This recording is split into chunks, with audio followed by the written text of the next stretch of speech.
What's poppin' nights? It's OnoKage, otherwise known as the King, and I come to you with another exciting video of what if Naruto was in the Avatar universe. And so, hey everybody, what's going on, Knights? I hope y'all enjoyed the commenter call-out video I did before this one, whenever this one comes out. Other than that, I don't got much to say. So let's get into the recap. Last time on Avatar. Aang was sent to the spirit world trying to rescue Naruto from the Heibai, but all he found was the fox spirit that dwells inside the boy. It offers him words of wisdom, but not without malice. However, the young Avatar takes those words in stride, as he's then spirited away by the Dragon of Roku, where he learns of Aizen's Comet, the Winter Solstice, and the Crescent Moon Island that resides inside the Fire Nation. We now finish the results of the Winter Solstice. But how will things change with Naruto in the fold? Let's find out. Enough of the recap. Let's get into it! Don't have time to waste, the king is into Beast Your mode. ninjas better hide away before I drop the beast bomb. Not to win this fairy tale, I got the heat flow. Back the lead in the trunks, I got the heat dome. Got the flow going crazy, that's a shuttle clone. I switch it up and interchange, and yeah, that's how the story goes. Sharingan or Rinnegan, pick one. Either way, you'll stay gone, cause bygones ain't bygones. Then in my hand, make your all go and run. If I just pull that rock, you are so stay like a Picasso. These hands is napalm. Fuck around and find out what I breathe with the sample. Someone with the greats, I can ape you a prince. Oh, I'm a king, what you tell me with no prince? Look, got the knights right behind me in the back. Dude gonna fall down when the dogs attack. Oh, like you know, see, I'm the leader of the pack. So what you lay down, bitch, pay respect.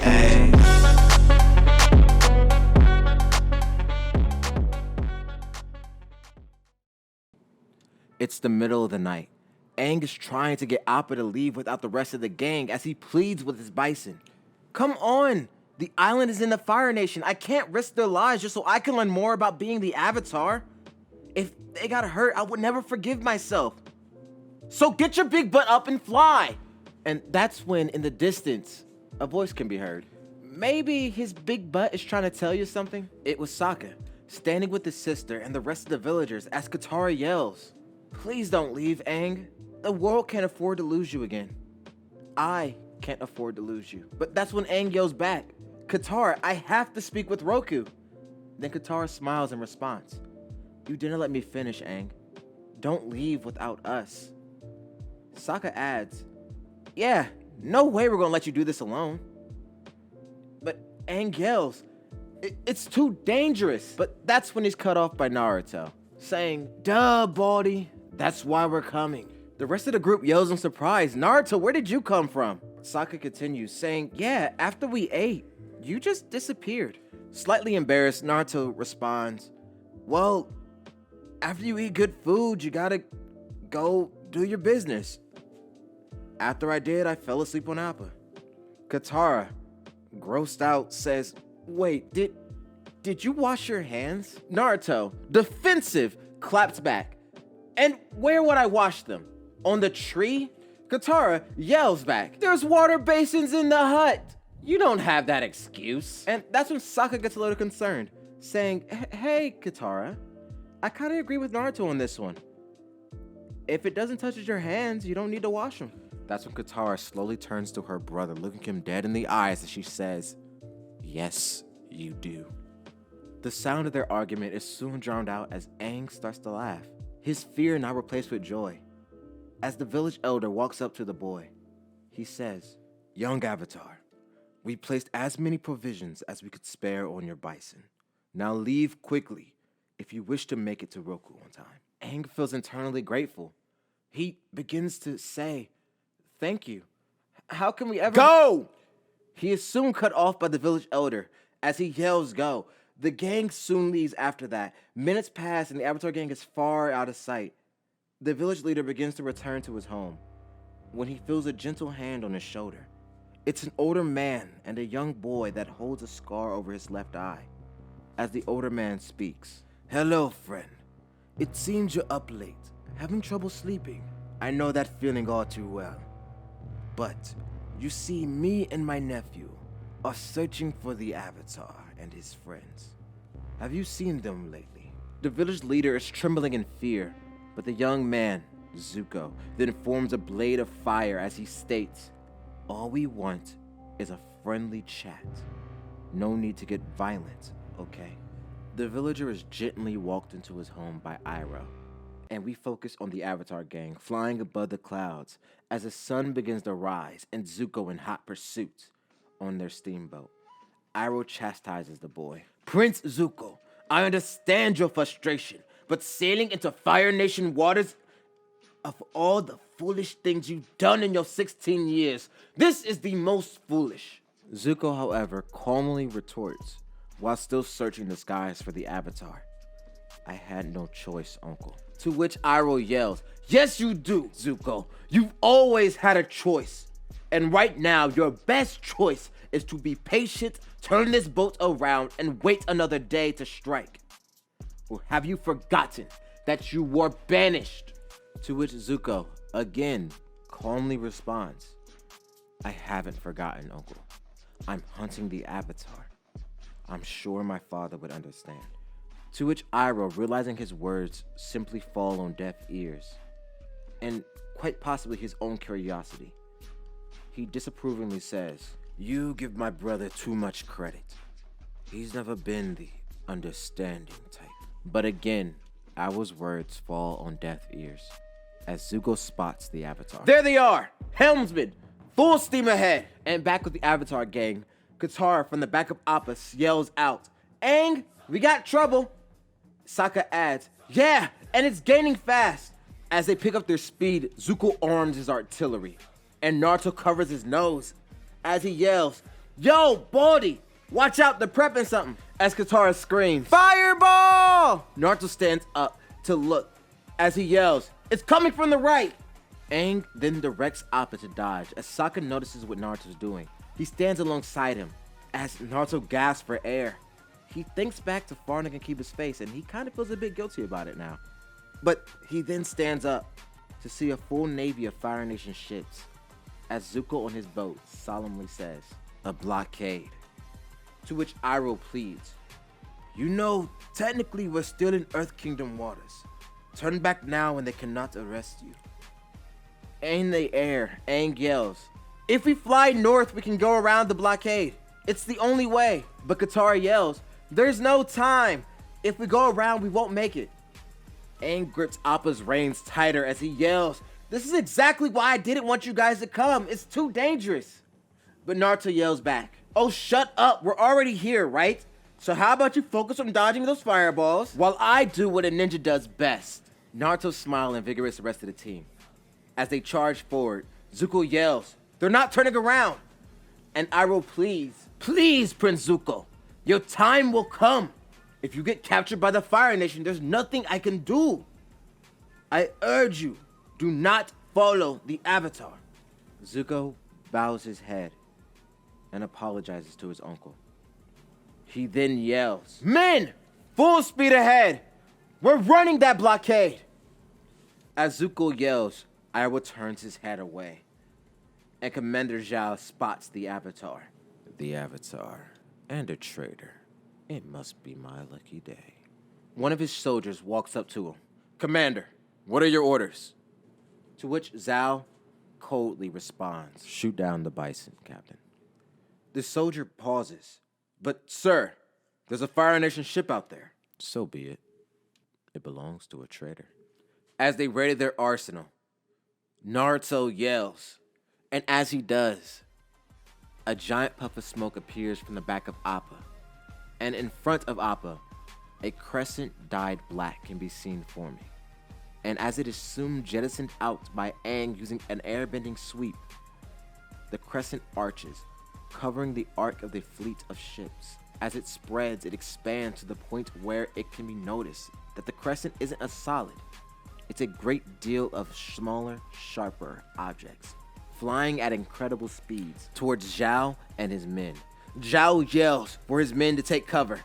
Those who heard him follow orders. But those who didn't and were not fast enough were hit by the falling barrage of kunai. As the rain of steel stops, Zhao walks out from behind his cover. He picks up the strange weapon, and even stranger, it's warm to the touch. And that's when Zhao hears a voice that echoes. It echoes from out each and every single one of these kunai that are on the ground. As he does, he listens closer till he hears, Naruto style, shadow clone, rain of steel. Zhao throws the kunai out of disgust and surprise. All the kunai start to generate puffs of smoke, and the smoke starts to clear. Naruto laughs. When I get home, I gotta show that one to Tenten. She's gonna be so jealous. So anyway, who are you dorks? The smoke is fully dispersed now, and before the soldier stands a small army of over 100 Naruto clones. And Zhao smiles. A yellow-haired boy with strange powers. You must be the one the prison warden warned us about in that letter. He says you stood your own against a small army of barely trained soldiers. Tell me, how do you think you would fare against us? Naruto looks at Zhao's hairline and hides a small chuckle before turning to Zhao, looking him in the eyes and saying, I guess news of my greatness travels fast, doesn't it, Widow's Peak? Zhao's confidence quickly turns to anger. Men, capture this child. His illusions are pathetic next to our firepower. Once we have him, the Avatar will come running. I'll fight you all if that's what you want. But a word of advice. My master told me that a great ninja can see reason behind deception. However, I don't think you can see anything at all. Zhao looks confused, but he states, What? Scared your tricks won't work, so now you spit riddles. But Naruto simply points towards the sky, and Zhao looks up, and there's no avatar. There's nothing in the sky. He looks back down, he's going to yell. But as he looks around, Naruto's not aware to be seen either. All that's around him is puffs of smoke. He's angry, but he calms himself down. Keeping his composure, he looks around through a spyglass, and he can see Zuko's ship far in the distance. It must have made it past the blockade too during the distraction. He collects himself. Men, follow the traitor. He knows where the Avatar is headed. And I will not have this day end without someone in chains.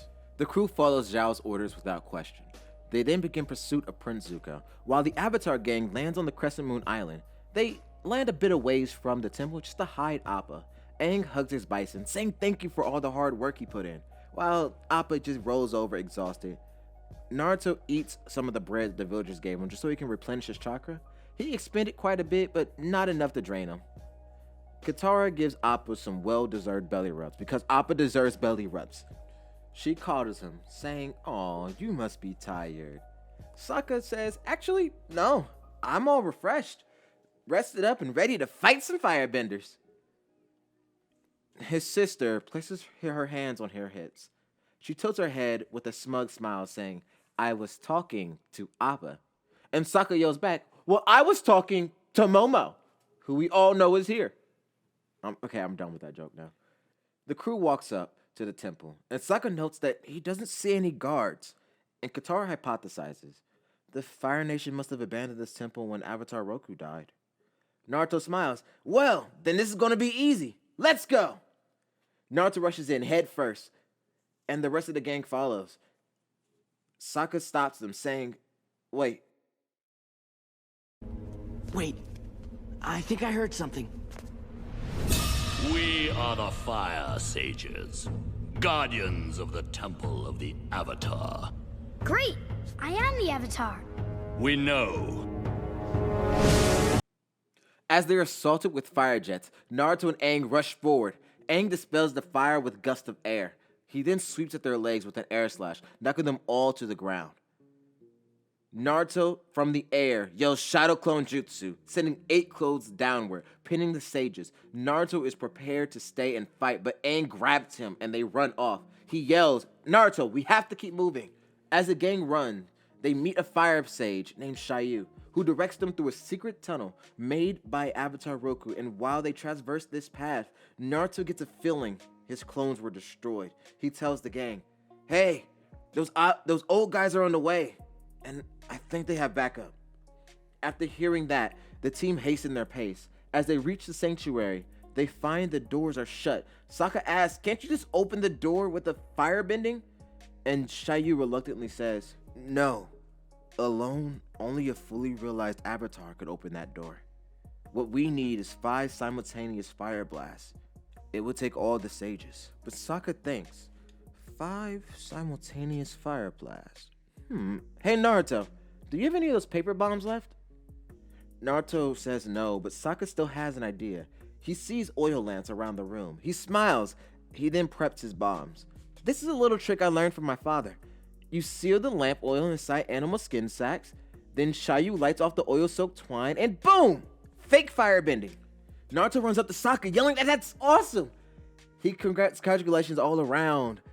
As he begins to prep the bombs, Xiaoyu lights them and runs off. It doesn't work, but it looks like it did. The gang decide to use that to their advantage. Sokka notes that there's light emanating from the bottom of the door.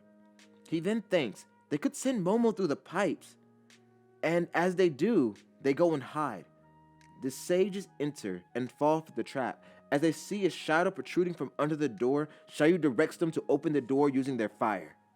As they do, the door is open. The Avatar gang runs in and holds the sages in place. They then yell, Aang, now! But to no response.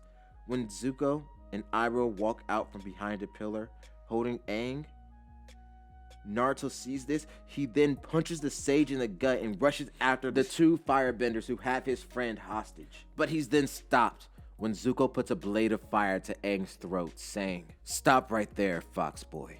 One false step and the Avatar dies. But Sokka yells, you wouldn't dare, Zuko. You need Aang alive.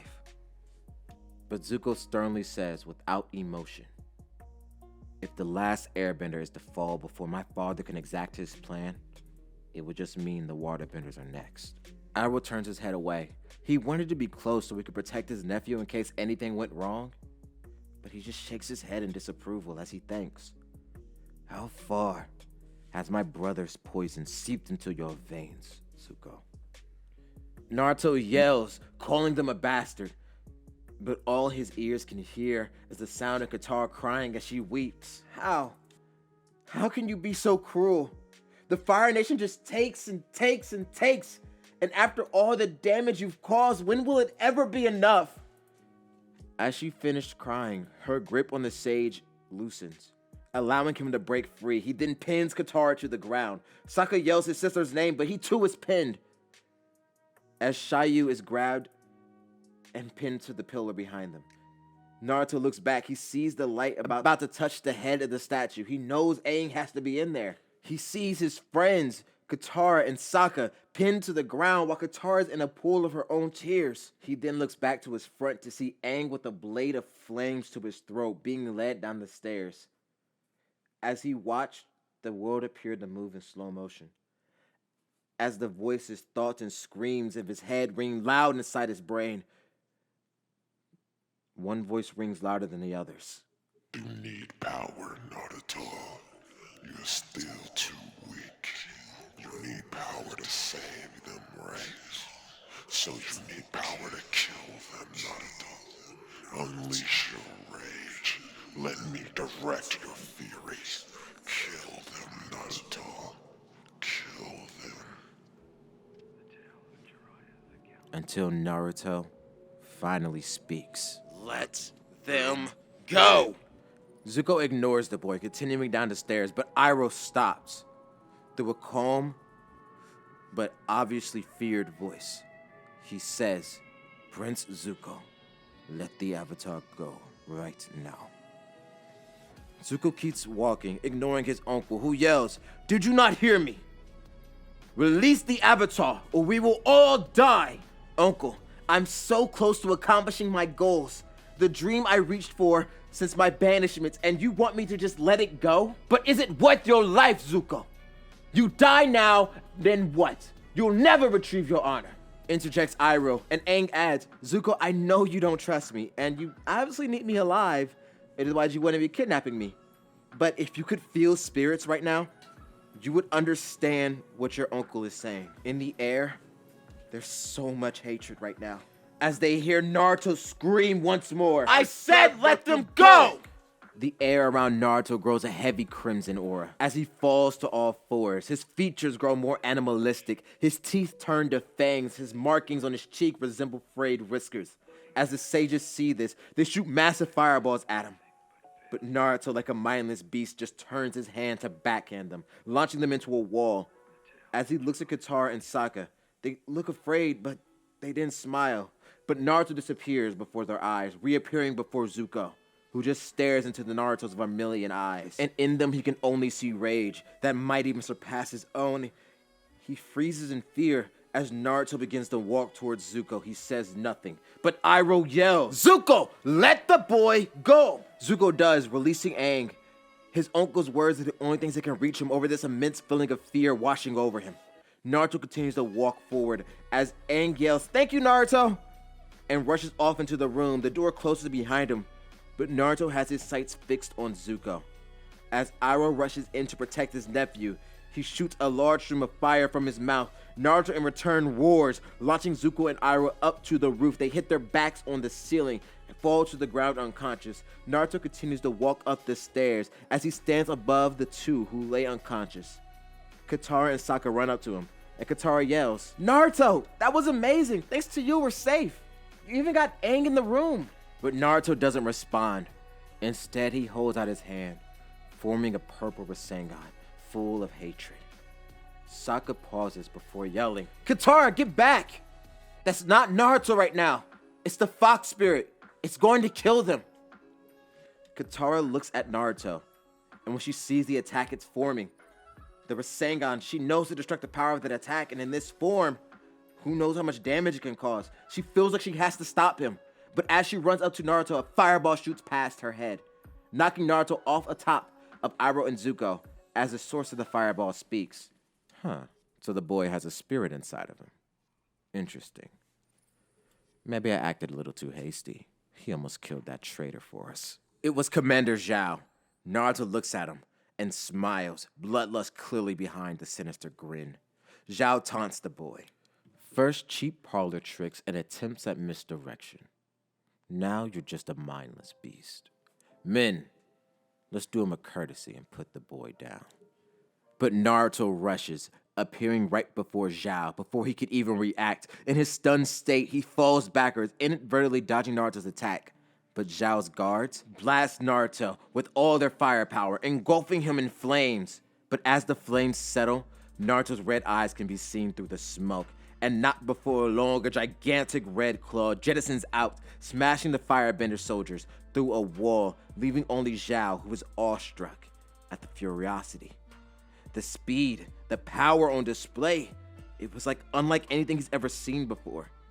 He smiles. Despite the situation, he smiles. He's even more shocked when he sees Katara run up to the beast that is this boy.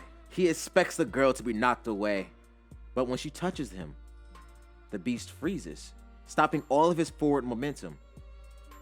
It looks like the beast is about to smack her away when he notices the old man from before standing up.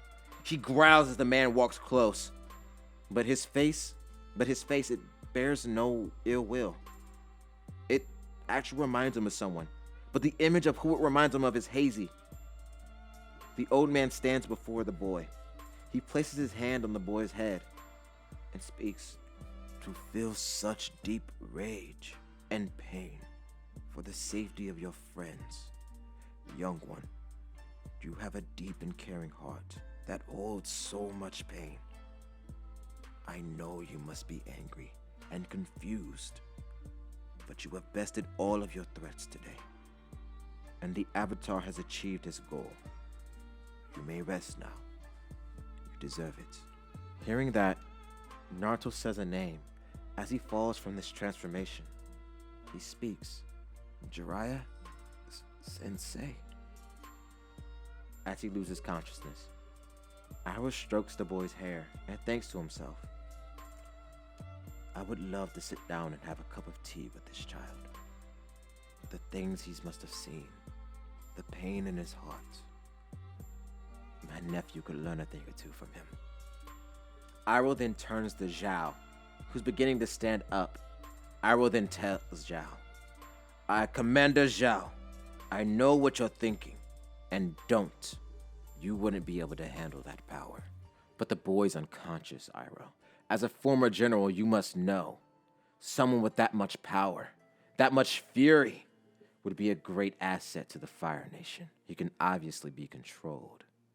All we need is time to figure out how a weapon like him was created and how to best utilize him. The Fire Nation would be unstoppable. Leaving him in enemy hands is idiotic. Iroh keeps his eyes trained on Zhao. As he says, the boy is no weapon commander. He holds the power of a spirit inside of him. If you think being unconscious makes him defenseless, you're wrong. The second his body senses greater danger, you will face a power far more terrible than what you just saw. That was just one tale. If my suspicion is correct, he's a kitsune, which means he could have up to 9. And each one multiplies his power exponentially. It wouldn't be far off to say that, left unchained, he could destroy a nation. So what is it that you think he'd do to you if you try to chain him without a plan? Go fight another day, Zhao. Zhao grunts, and he's about to ignore Iroh until Sokka says, actually, he does have 9 tails. That's all the fox says. Zhao grunts, fine. But this boy will become a weapon for the Fire Nation sooner or later. And the Fire Lord will be informed of his existence. On that I swear. Now take that traitor and leave before I change my mind, and take you and him as consolation. Iroh bows and leaves, taking Zuko, while Zhao watches them leave. And Naruto wakes up, and he smiles, saying, Katara, Sokka, you're free. Did we get Baldy in the room? Katara and Sokka look confused as Sokka adds, Wait, Naruto, you don't remember anything? You saved us. Naruto shakes his head, saying not really. He just remembers being upset, and that the voice of the fox was ringing really loud in his head. He shakes his head and notices Zhao. Naruto then smiles, a devious little smile, as he begins to taunt the Fire Navy commander.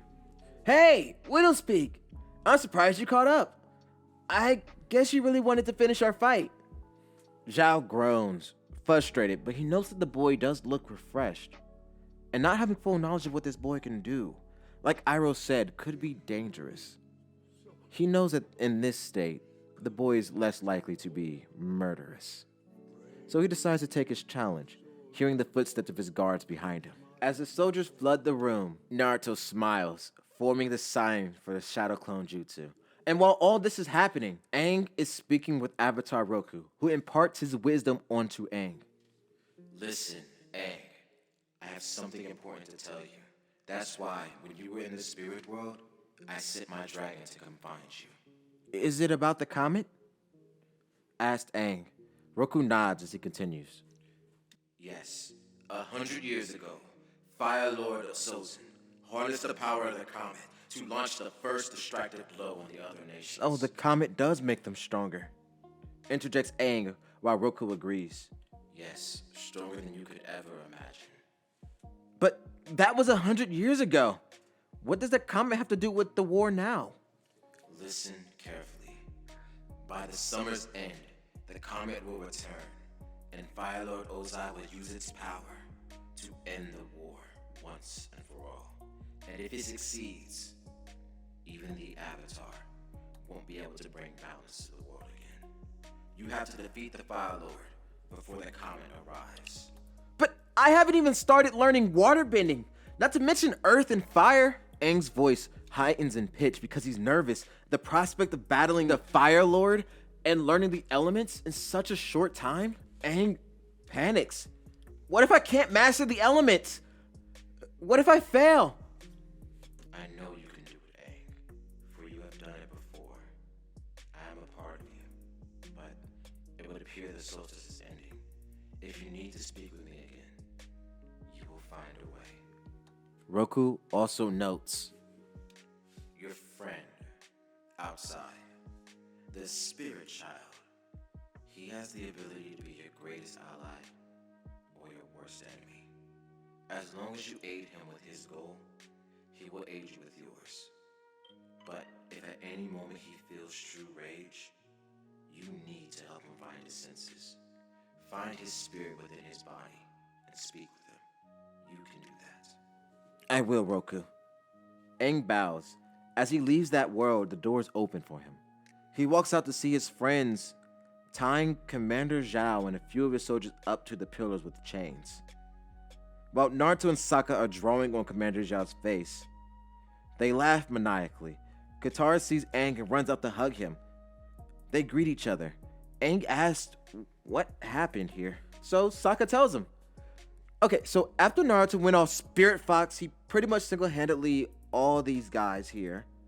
And then he came back to fight us again, so he used clones and me and Katara jumped in. Okay. So why are you drawing on them? Oh, because Naruto got bored. Then I got bored. They all greet each other, and then they fly off. As they leave, Zhao speaks to his men. All right, men, burn the chains. The main threat is gone. They do as they're told, and Zhao thinks to himself.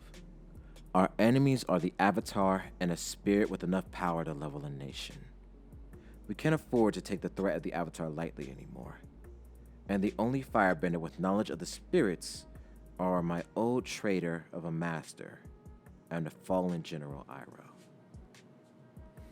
He smiles, thinking of the prospect of the future.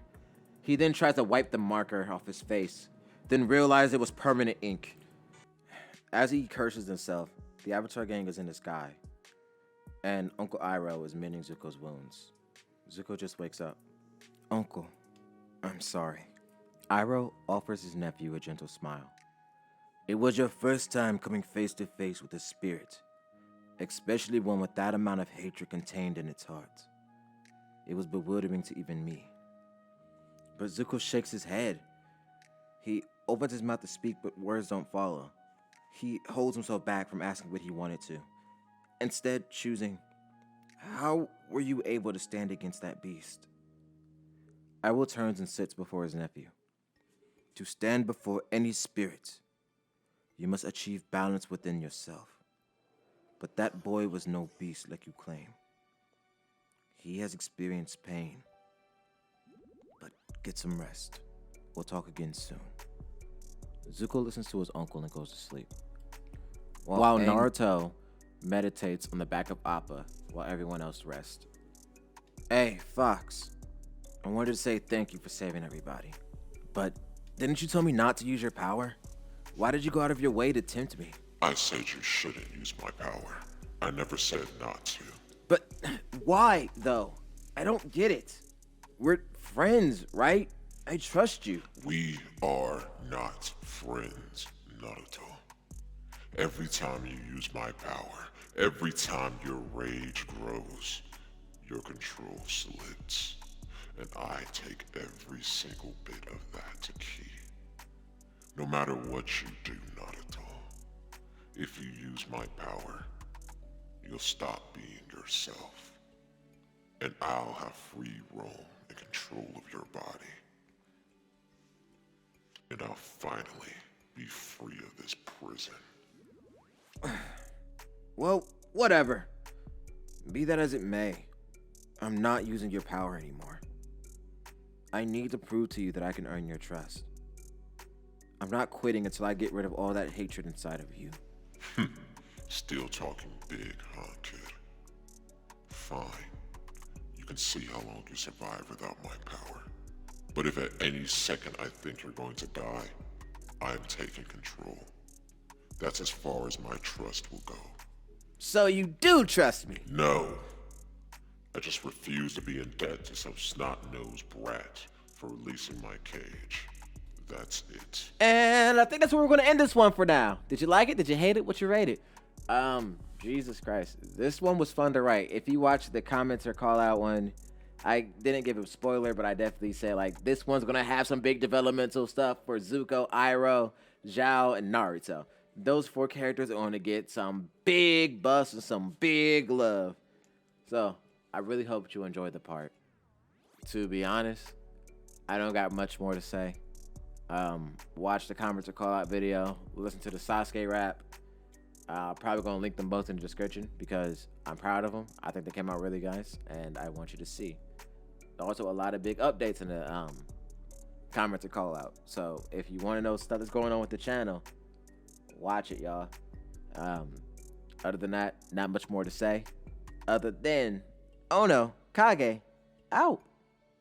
Peace. Nobody speak, nobody get choked. If he run the home, he gonna get smoked. No time for the lame ass jokes. I'm the GOAT. You a gringo when that story's been told. I make money moves, controlling every view. Oh no, you got hella proof, but no one's helping you. What's wrong? Now you on your own, you really want to smoke? Oh no, Chico really done did wrong. What's wrong? The hollow meta in the sky list, bro. Keep talking crazy, I might go post though. Always trouble when they go too far. Nobody mess with me familiar. Father.